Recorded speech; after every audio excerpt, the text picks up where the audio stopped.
Hello and welcome to the next lesson on Islam beliefs and teachings. Today we are looking at the Sunni and Shia splits, the separation of the two main groups of Islam, what caused it and what their different beliefs are. We'll then have a go at a 12-mark question at the end, so do stick around and give it a go yourself. Let me know how you get on with it at the end of the lesson. So to start off then, we need to understand what caused the big separation between Sunnis and Shias, and it goes all the way back to the Prophet Muhammad. Now, whilst he was alive, it was really straightforward. Everybody knew to follow Muhammad as he was the main prophet. But when he died, this caused a lot of confusion. People didn't know where it was that they should go, who it is that they should follow. Now, some people believe that it was his friend, Abu Bakr, who should have become the next leader. Now, these people started referring to him as a caliph, and this is somebody who is a leader in what we now refer to as Sunni Islam. Other people believed it was Ali, who was his son-in-law and cousin, who they believed was actually an imam. Now, the people who believe in the imams and believe in Ali are these people here, the Shia Muslims. So that is the thing that caused the main separation. Now, there were conflicts that were fought between the two groups for many, many years, and now we're at a point where different countries will be either Sunni country or they will be a Shia country. It's not a case of you tend to have Sunnis and Shias that commonly merging unless they are in somewhere like the UK where Islam isn't the main tradition. So because of the separation, we talk about the fact they have two different belief sets. Now, there are some similarities and some differences between them. Now, we have for Sunni Muslims the 6 articles of faith, and for Shia Muslims the 5 roots of Usul-Din. Now, the 6 articles include the following: the concept of Tawheed, the holy books, prophets, predestination, day of judgment, and angels. Whereas for the 5 roots of Usul-Din, you'll see there are some similarities here. The concept of prophets, the concept of Tawheed, and resurrection somewhat links in then to the idea of the day of judgment. So 3 of the 5 roots exist in the 6 articles of faith. So there are going to be some similarities here. So as a result of that, when it comes to looking at the 5 roots today, we are going to look at Adalat and we are going to look at the Imamate. That's just a heads up as to what's coming later on. Now, to start off with then, looking at the 6 articles of faith, we need to understand what each of these articles actually means. What we now need to do is understand what each of these mean. Now, earlier we looked at this concept of Tawheed. I'm going to give you a second to see if you can remember exactly what it was. In 3, 2, and 1. Okay, and here comes the answer. Tawheed is the belief in the oneness and unity of Allah, and the holy books, the reason they are important is because of their connection that it gives them to Allah. So for many Muslims, holy books are crucial as a way to be able to fully understand God and what it is that God wants from them. We then get onto this belief in prophets and their messages. So if you don't believe in the prophets and you don't believe in the messages that they bring, then you're not Muslim. We will have an opportunity to talk about this idea of predestination, the belief in Allah's superior will, as well as the Day of Judgment, which is here, and then finally angels. I'm going to give you a minute now to get these definitions written down before we start getting into some of these in a little bit more detail. 3, 2, 1. Okay, so we're now going to move on and look at the holy books. The Quran is the most important holy book that exists within Islam. It's the thing that was revealed to Prophet Muhammad by Angel Jibril during the Night of Power. Now, we spoke about this in the previous lesson based on prophets, which is why today we won't cover them as much. But to understand the Night of Power is such an important moment for Muslims because this final message of Allah was being given. This final message, that most important one. Now, as a result of the fact that it's so important, Muslims have this to say about it. This is the book of which there is no doubt. Part of the reason there's no doubt about the Quran is that it hasn't changed. From the moment of being received by Angel Jibril, it has remained exactly the same. And because in the story it goes that when Angel Jibril gave these messages to Muhammad, Muhammad couldn't see them, he couldn't read them, he couldn't write them. But Angel Jibril took him in an embrace, and Muhammad states that it is as if the words were written on his heart. He knew them off by heart, exactly what it was that Angel Jibril said. Now, because you can still find the Quran today in the exact same language, it means it is unlike any other holy book. Now, we've spoken in the past that actually, because of some of the prophets that they believe in, it's true to say that the holy texts that go along with some of these prophets are of some importance to Muslims. The problem is each of them has a issue, whether it's translation or if it's the Gospels describing Jesus as the Son of God. That's going to be a problem for Muslims. However, the rest of the Gospels, the rest of the Bible, actually, they're going to be okay with. They're going to say, actually, there is some value to be had here. But the Quran is the most important because it hasn't been changed, because it is perfect in their eyes. Now, there are also some sources of authority that you could use here. The Hadith, which is the writings and sayings of Muhammad, whatever it was that Muhammad had said to the people in his area. Whereas the Sunnah, this is specifically looking at his life actions, what it was that Muhammad did, how it was that he demonstrated the teachings that he was given. So his day-to-day life is what you would find in the Sunnah. Now, although these aren't holy books, these aren't given by God, they can still be used as sources of authority in an exam setting, but also just by Muslims. They're going to look at what Muhammad did and look at what Muhammad said, and they are going to want to follow those as closely as possible. The next of the 6 articles of faith we're going to look at is this concept of predestination. Now, we spoke about earlier it being the supremacy of God's will, and what that actually looks like is this. It's this idea that God knows everything that you will do because he has already written everything down in the book of decrees. This is a book that was written before time, and therefore everything had been written in it before anything has ever come into existence. But that causes a big problem. Do we still have free will? Now, for many Muslims, they're going to say, yes, in fact, you do still have free will, and that is because God can know what it is that you're going to do without deciding for you. Think of it this way.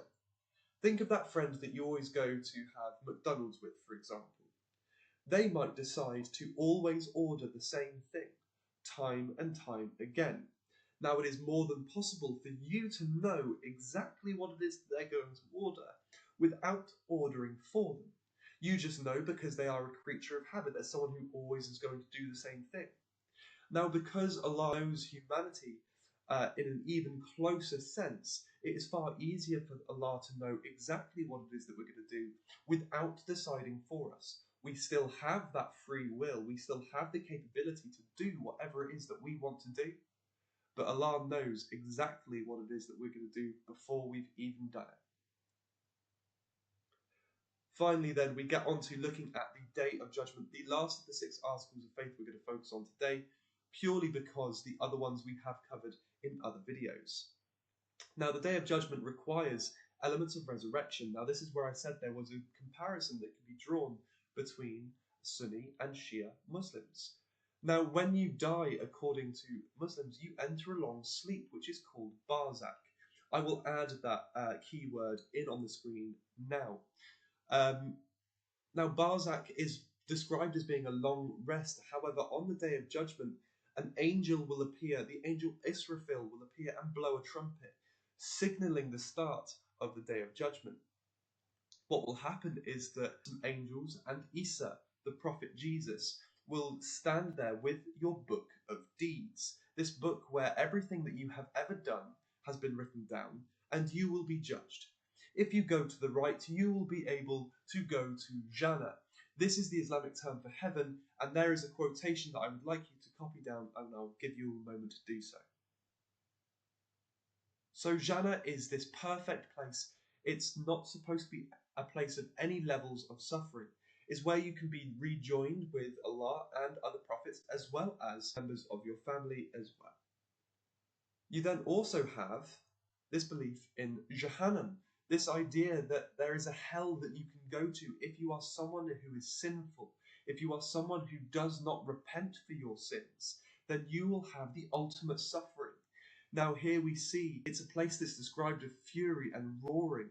It's not a place that sounds overly pleasant. A lot of anger, a lot of pain is supposed to occur here. Now that is the Day of Judgment.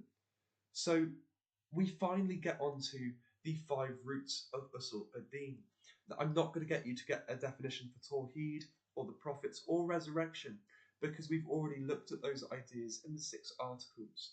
What I do need us to understand, though, is this idea here of Adalat, which is the belief in Allah's divine justice, as well as then the collection of imams known as the imamate. So they are people who are divinely chosen by God. We will look at those in just a little bit of time. But first, we need to look at Adalat, and I'll give you a minute to read through that bit of text there before I continue talking.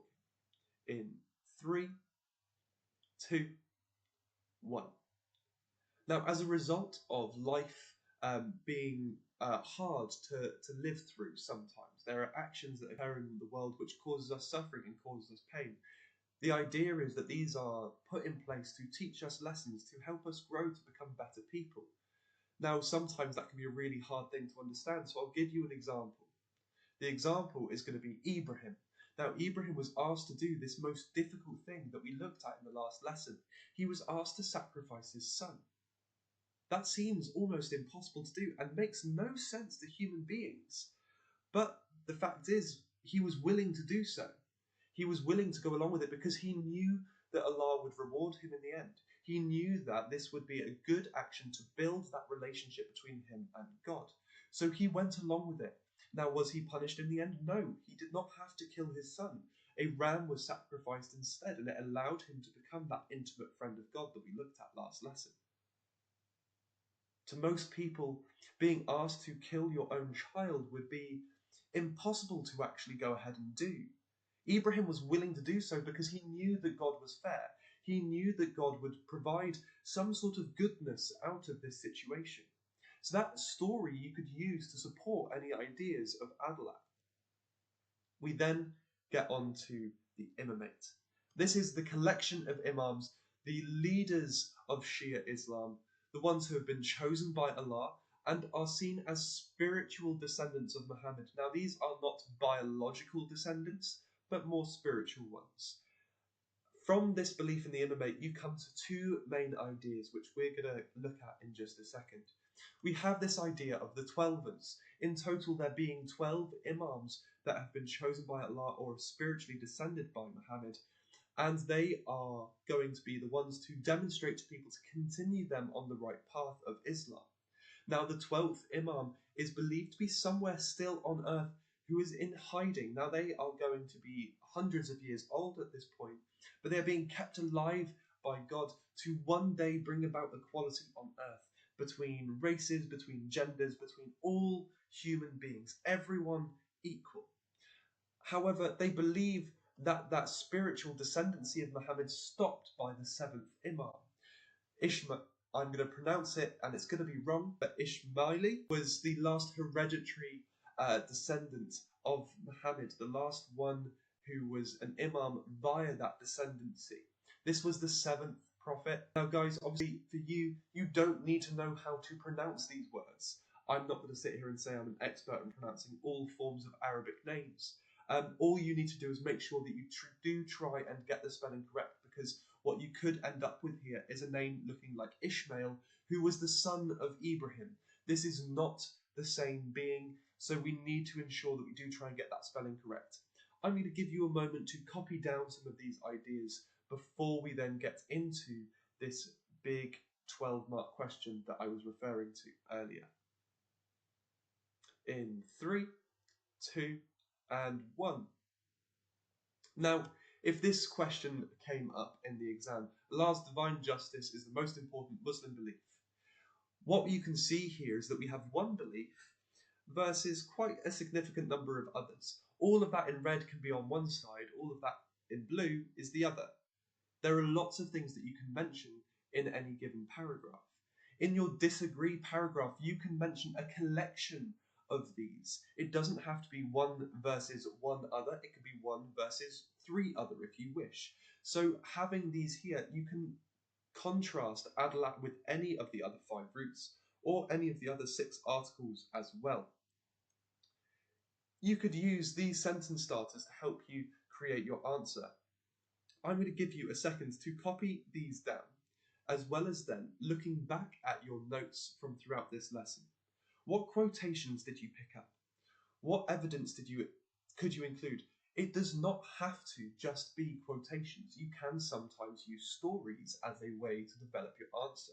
So have a think about what stories you could include when talking about Allah's divine justice.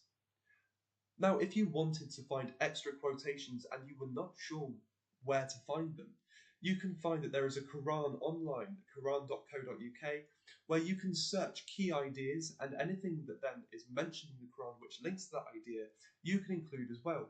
So if you're struggling to find quotations when you're writing questions at home and you're trying to get that practice in before the exam, you can do so. You can look at the Quran.co.uk, and that you will be able to type in any subject in there, and it will bring up quotations which you could use. Now you've got the sentence starters, you've got the idea that you can talk about God's justice on one side and any other belief on the other. It's now your turn to have a go and see if you can put this into practice. I know this has been a slightly shorter lesson. Hopefully you guys were able to get those main definitions down and some of the key ideas behind them. And that is it. That is it from Islam Beliefs and Teachings for this time round. I will see you in the next lesson. Thank you very much, guys, and I'll see you next time.